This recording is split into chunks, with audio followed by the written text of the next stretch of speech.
नमस्कार, जनपक्ष में आपका स्वागत है। मैं हूं प्रियदर्शन। दोस्तों, आज वंदे मातरम पर कुछ बातें, कुछ सवाल और इतिहास के पन्ने कुछ पलटने की कोशिश।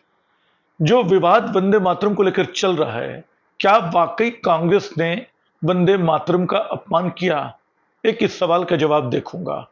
दूसरा ये देखने की कोशिश करूंगा कि क्या वंदे मातरम को आधा गाया जाना, जो वहां नहीं गाया गया, क्या वंदे मातरम को आधा गाया जाना उसका अपमान है? तीसरा ये देखना चाहिए कि क्या वंदे मातरम को पूरे 3 मिनट तक गाने का आदेश जारी करके केंद्र सरकार ने आजादी की लड़ाई के दौरान वंदे मातरम को लेकर जो सहमति बनी थी उसका उल्लंघन किया है? क्योंकि वो सहमति भारत के जो साझा राष्ट्रवाद के जज्बे के अनुरूप बनी थी, ये उसका विरोध होगा। चौथा सवाल, क्या वाकई वंदे मातरम की भावना का बीजेपी सम्मान करती है? उसमें जो बात कही जा रही है, क्या संघ परिवार उसके अनुरूप आचरण करता है? पांचवा और आखिरी सवाल, क्या वंदे मातरम को भारतीय जनता पार्टी नए सिरे से मान्यता दिला रही है, सम्मान दिला रही है? क्या वंदे मातरम का सम्मान कभी कम हुआ था? और जब मैं आखिरी सवाल कह रहा था तो मेरे दिमाग में कुछ और सवाल आ गए। क्या वंदे मातरम के सांप्रदायिकीकरण की कोशिश का आरोप बीजेपी पे नहीं लगना चाहिए? इन सवालों के जवाब एक एक करके देते हैं, लेकिन उसके पहले एक दिलचस्प बात बता दूं। जो वंदे मातरम पे महुआ मोइत्रा का एक बहुत ही बढ़िया भाषण, जो शायद दिसंबर 2025 में उन्होंने दिया था, जब संसद में वंदे मातरम को लेकर बहस चल रही थी, वो बिल्कुल सुनने लायक भाषण है।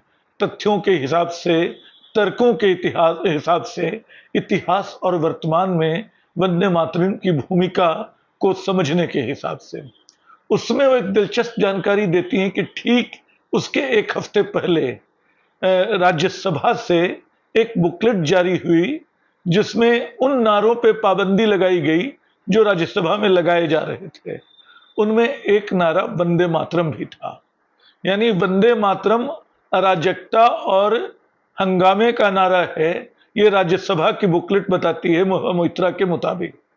क्या ये सच है? क्या वंदे मातरम का बीजेपी का यही सम्मान है वंदे मातरम के प्रति? खैर, इस सवाल को मैं यहीं छोड़ता हूं। असली विवाद पे आते हैं।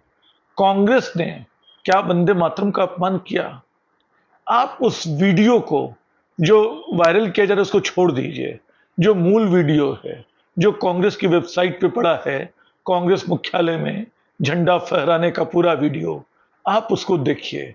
वो जहां से शुरू होता है, वंदे मातरम वंदे मातरम वंदे मातरम का नारा लगातार लगता जा रहा है। वो 1-1.5 मिनट तक ये नारा लग रहा है, वंदे मातरम वंदे मातरम, जब सब लोग झंडा तोलन की तैयारी कर रहे हैं। सोनिया आती हैं, राहुल आते हैं, खड़गे आते हैं, सब पंक्ति में खड़े हो रहे हैं। वो वीडियो लगातार लग रहा है जैसे वंदे मातरम पे कोई कार्यक्रम है। किसी को उस पे एतराज नहीं है। उसके बाद जब वो 2 पैरे उसके गाए जाते हैं, तब भी किसी को एतराज नहीं है। अचानक वो एतराज या जो सवाल उस पे खड़ा होता है, जब वो तीसरा पैरा शुरू होता है, तो सोनिया हैरान सी रह जाती हैं। वो कुछ कहना चाहती हैं खड़गे साहब को, क्योंकि स्वाधीनता आंदोलन के दौरान या उसके बाद संविधान निर्माताओं ने सिर्फ 2 अंतरों की स्वीकृति दी थी। बाकी जो 4 अंतरे उसके हैं, 6 अंतरों का पूरा जो गीत है, वो गीत सरकार ने अपने कानून में शामिल किया, लेकिन कांग्रेस के लिए आवश्यक नहीं था उसको पूरा गाना। तो सोनिया उस पर सवाल करती हैं, राहुल प्रश्नवाचक निगाहों से देखते हैं, लेकिन गायन चल रहा है, रोका नहीं जाता है, पूरा गीत गाया जाता है। ये एतराज सही क्यों नहीं था? क्यों सोनिया को 2 पैरे के बाद गायन पे एतराज नहीं करना चाहिए था? इसका इतिहास है, लेकिन उसके पहले एक झूठ का पर्दाफाश जरूरी है। वो झूठ ये कि सोनिया ने मना किया, तब भी देशभक्त कांग्रेसी गाते रहे। कांग्रेस मुख्यालय में किसकी मजाल है कि सोनिया गांधी और राहुल गांधी के मना करने के बाद भी कोई कोई भी गीत गाता रह सके? ये तो वंदे मातरम गाया गया, जाहिर है कि वंदे मातरम के बाद के अनुच्छेदों पे उन्होंने इतराज जताया। उन्होंने कहा कि इसको क्यों गाया जा रहा है, रोकने को नहीं कहा। रोकने को कहा होता तो रुक जाता, लेकिन शायद वो थोड़ा अशालीन होता, इसलिए सोनिया गांधी ने नहीं कहा। लेकिन वंदे मातरम सिर्फ 2 पैरों का क्यों, पूरे 6 पैरों का क्यों नहीं, इसको लेकर थोड़ा इतिहास में जाना होगा। पहली बात तो ये कि जो ये कहा जा रहा है कि पूरा वंदे मातरम उसके 150 साल पूरे हुए हैं, ये एक तरह का झूठ है। ये सच है कि 1875-76 में बंकिम चंद्र चटर्जी ने एक गीत लिखा था, और वो गीत तब 2 ही पैरे का था। यानी जिस गीत में 6 पैरे हैं उसके 150 साल पूरे नहीं हुए हैं, सिर्फ 2 पैरे का गीत था।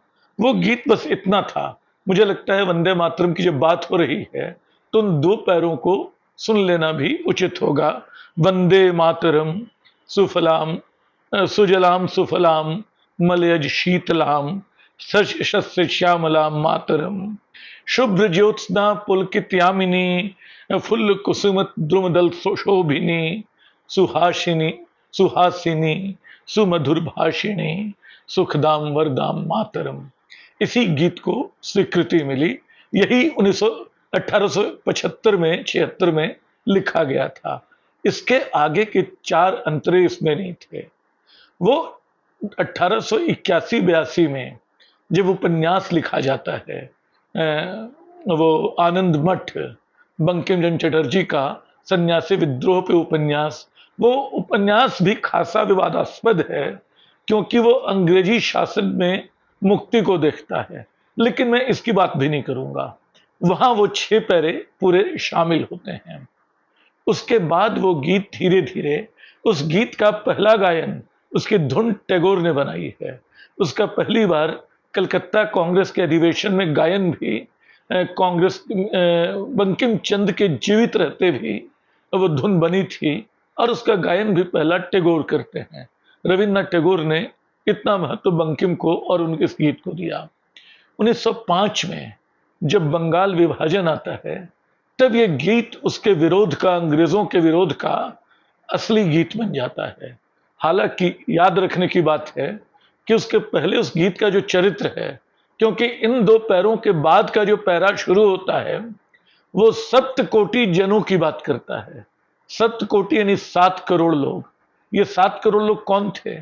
1871 की जनगणना के मुताबिक ये 7 करोड़ लोग असम, बंगाल, उस समय अविभाजित बंगाल जो था, बंगाल, असम, बिहार और उड़ीसा की आबादी को मिला के थे। 1905 में जब सरला देवी चौधरानी इसको गाती हैं कांग्रेस के अधिवेशन में, तो इसमें वो 7 करोड़ को 30 करोड़ बनाकर एक अखिल भारतीय इस गीत को आयाम देती हैं, जो उचित ही करती हैं, क्योंकि आने वाले दिनों में अंग्रेजों के विरोध का एक प्रतीक गीत बनता चला जाता है। बल्कि उसी समय भारत का जो पहला झंडा 1907 में तैयार किया जाता है, उसके बीच में भी वंदे मातरम लिखा हुआ है। आने वाले वर्षों में तमाम आंदोलनों में इस गीत की गूंज है। हमारे शहीद खुदीराम बोस, अशफाक उल्लाह खां, ये सब लोग इस गीत को गाते गाते फांसी का तख्ता चूमते देखे गए थे। तो अब इस अतीत को हम भुला दें कि गीत जो है सन्यासी विद्रोह और अंग्रेजों के पक्ष में लिखे गए उपन्यास में शामिल है, तब भी इस गीत का एक राष्ट्रीय कैनवास बनता है, लेकिन पूरे गीत का नहीं। क्योंकि 1937 में मुस्लिम लीग और जिन्ना इस पे इतराज करते हैं और कांग्रेस एक कमेटी बनाती है। उस कमेटी में सुभाष चंद्र बोस भी हैं। वो टैगोर को चिट्ठी लिख के उनकी राय मांगते हैं। टैगोर जवाब देते हैं कि ये सच है कि गीत के कोर में बाद में दुर्गा चली आती हैं। वो बाकायदा चिट्ठी में बताते हैं शुरू के 2 पैरों और बाद के 4 पैरों का अंतर। वो बताते हैं कि शुरू में गीत का जो भाव है वो अलग तरह का है, और बाद में जो युद्धनाद सुनाई पड़ता है वो अलग तरह का है। उनकी सलाह है कि इन पहले 2 अनुच्छेदों को शामिल किया जाए राष्ट्रीय गीत में, बाद के हिस्सों को हटा दिया जाए। यही हुआ। इसी इतिहास को लेकर आगे बढ़ा गया और आजादी के बाद जो राष्ट्रगीत चुना गया वो दो पैरों का था। क्या आधा अधूरा राष्ट्रगीत पूरे राष्ट्रगीत का अपमान है? इसका जवाब टैगोर का राष्ट्रगान देता है। जन गण मन जो है वो भी 6 पैरे का है। उस 6 पैरे में भी बस 2 पैरे को ही राष्ट्रगान माना गया, बाद के हिस्से हटा दिए गए, तो वो भी अधूरा कटा छटा गीत ही है। असल में उसकी संक्षिप्ति, उसकी व्यापकता दोनों उसमें समाहित हो गई है 52 सेकंड के उस गीत में। अब स्थिति यह है कि आप जो गीत 3 मिनट 10 सेकंड के आसपास का पड़ता है गाते हैं और साथ में राष्ट्रगान जोड़ते हैं, तो किसी भी आयोजन में ये 4 मिनट सच ये है कि लोगों को उबासियां लेने पे मजबूर करेंगे। आप उनका अपमान करेंगे इस गीत का। 4 मिनट तक इस गीत को जबरन गंवा के आप इसका अपमान करेंगे। वैसे भी कोई भी गीत सम्मान थोप कर हासिल नहीं करता है। उसको सम्मान देने के लिए उसका सहज भाव से हमारी रग रग में शामिल होना जरूरी होता है। वंदे मातरम एक ऐसा ही गीत है जो हमारी रगों में शामिल है, जैसे जनगण मन है, जैसे तिरंगा है। ये सब वो प्रतीक हैं जिनके जरिए हम अपने देश को, अपने राष्ट्र को पहचानते हैं। जबरन इसको थोपने की कोशिश, इसके सांप्रदायिकीकरण की कोशिश, अगर जिन्ना और मुसलमानों ने इस पे एतराज किया, उसके एक खेमे ने, एक हिस्से ने, तो उसको सांप्रदायिक राजनीति में ढाला भारतीय जनता पार्टी और आरएसएस ने और हिंदू महासभा ने। उन लोगों ने इस गीत को कहा कि जो भारत में रहना है तो वंदे मातरम कहना है। ऐसा जबरन थोपना क्यों? मुझे जावेद अख्तर की एक बात याद आती है। उन्होंने कहा था कि अगर कोई मुल्ला मुझे कहेगा कि उसको मत गाओ तो मैं जरूर गाऊंगा, और अगर कोई पंडित कहेगा कि इसको गाओ तो मैं नहीं गाऊंगा। ये गीत अपनी इच्छा से, अपनी आत्मा से, अपने भीतर से उभरते हैं। जरूरत उस मिट्टी को पैदा करने की है जिससे इसके बीज मन के की हरियाली में लग सके।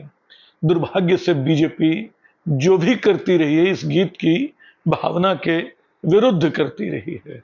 आज वो दावा करती है कि उसने इस गीत को सम्मान दिलाया है। सच, एक गीत को सम्मान शुरू से हासिल था। और इसका समझिए कि सुब्रमण्यम भारती ने तमिल में अनुवाद किया, अरविंदो ने इसका अंग्रेजी में अनुवाद किया।